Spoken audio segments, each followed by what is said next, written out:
Now, I'm probably going to be called out for being a little bit biased here because, well, you know, and then you know, and then I've got her here, and then I've got her, and Lovely was actually purchased specifically for this run. We've also got Dive back here, and Blue in the background. She's just kind of hanging out.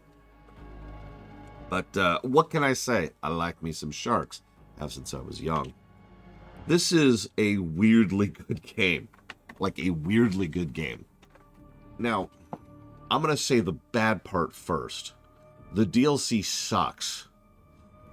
And I can explain how the DLC sucks in one very coherent, simple anecdote. So I get out to the DLC area, the new zone, and I open up the map. There is a 2-second delay, and then the map opens. When I zoom out the map to look at all the icons on the map to see what there is to do, I see nothing because you have to zoom in the map to see the icons. Also, there's a bit of stuttering and control loss, like it's dropping frames as I'm out there. That is the DLC in a nutshell. It's just unpolished. It's very clear that they had some ideas and threw them together. This is a straight up example of cash-in syndrome. I strongly recommend not playing the DLC. And I have to stress this because every problem I just mentioned also then bleeds out to the rest of the game. Funny anecdote, if you play this game on the Switch, you cannot get the DLC. Go for it. Because the base game, without the DLC installed at all, is actually awesome. And I wanted to talk about this briefly, because there's not actually much to cover here in terms of depth, except there kind of is. The developers have mentioned they were inspired by several games when it came to the development of the combat of this game. Most of you will probably recognize Dark Souls as an inspiration here, but for me, the Punch-Out inspiration was much more noticeable, because a lot of the combat is all, especially if you're not over-leveled, is all about watching them and watching their reaction and either preempting it or trying to bypass it entirely and then counterattack. And every combat encounter in the game is designed around that. And there are quite a few different types of enemies with a surprising amount of depth to how that combat works.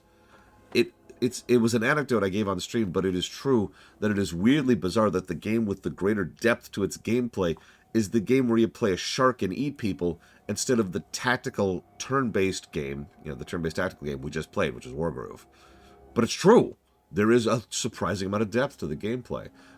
Swimming around is fun. The mixing and matching parts is enjoyable. You can fast travel around to get things. Collecting things was smooth and enjoyable and rewarding because you get new parts and new abilities from that. And of course, you get new resources in order to upgrade those parts to really play around with your kit. You have set bonuses, which can give you all kinds of fun stuff, but you can also just mix and match however you want to, and there's no real detriment to doing so. This has really solid gameplay, fun boss fights, fun little Apex encounter things. Um, it was fun to just chip or shred my way through the hunters every now and again, pretty much just because the layout of the actual worlds, for the most part, there are some zones which don't really follow this, but most of the zones are well laid out and well designed. Good stuff pretty much top to bottom. Even the narrative side of things is surprisingly interesting, albeit extremely dark. This is kind of the GTA thing, and if you don't know what I mean by that, something I mentioned very recently, just last year, is my theory, which I now hold to be true, that the GTA verse, most especially 5, which would also include 4, is a world in which nobody has any empathy. So imagine that for a moment, just a world where no human being has the capacity for empathy for someone else, and that really explains everything about that setting and how messed up it is, which leads me naturally to this game. This game and its setting, everyone kept saying this is a shark game instead of the GTA verse because this setting is messed up. I will not go into too many details, but there are lots and lots and lots of examples of just how awful the world that we're living in, that is to say that the shark is living in, really is. So that's cool. But it's almost all background stuff, visual storytelling, brickwork, just little inferences here and there. And that's good. It's also kind of Dark Soulsy in its own way. But the biggest thing, and this is going to sound strange, the biggest thing that makes this game work is the length of it. This is an extremely dense game. It reminds me of several of the Modern Warfare games. It's a 4-hour game, but man, that 4 hours is absolutely packed, right? This is a little longer than 4 hours. In fact, this was a 15.17-hour game for our playthrough, although a decent chunk of that was padding in the DLC because of all the other mistakes the DLC made. It also added padding, which I remind you, was not in the base game at all. So, still, probably about a 10-ish hour game. And I had fun with every single hour of that. I didn't get bored of it until I got to the DLC. My viewers didn't get bored of it until I got to the DLC.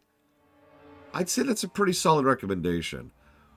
I don't really actually know what else to add to this. Let me double check my notes to make sure there's anything else. I mentioned the builds, I mentioned the bosses, I mentioned the combat, I mentioned the enemy design. Surprisingly good enemy design in this one. Level design, yep. Oh, of course, viscerality. Oh, right. I do actually want to mention one other thing. If you're not into frenetic gameplay, this might not be the game for you. Because, well, obviously there's the juke and move kind of combat, which I already mentioned. When you're just mass fighting things, like, say, flopping around on the beach eating people, or if you're, fighting the hunters, then it's going to turn into an absolute shredder fest very, very quickly, especially if you're set up properly, which I highly recommend because it's fun as hell. But the most fun I had in this game, and even my niece agreed with this completely, was when you flop up on the shore and just kind of send yourself catapulting like 50 feet forward and just navigating on the land. There's even a power-up called Amphibious, which does exactly what it sounds like. And so you can just stay on the land for, I think it's about a solid minute without having to go back for water, and you are very fast on the land. And what's really cool about this is while the shark looks, very well animated and very precise, and it's all cool looking underwater, it's also animated to look as floppy and ridiculous as possible on the land, but still control well.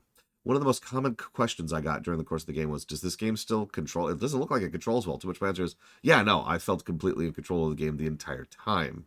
That's a feat, in my opinion, and it deserves to be mentioned as well. That's all I got. Sharks are awesome. I'll see you next time.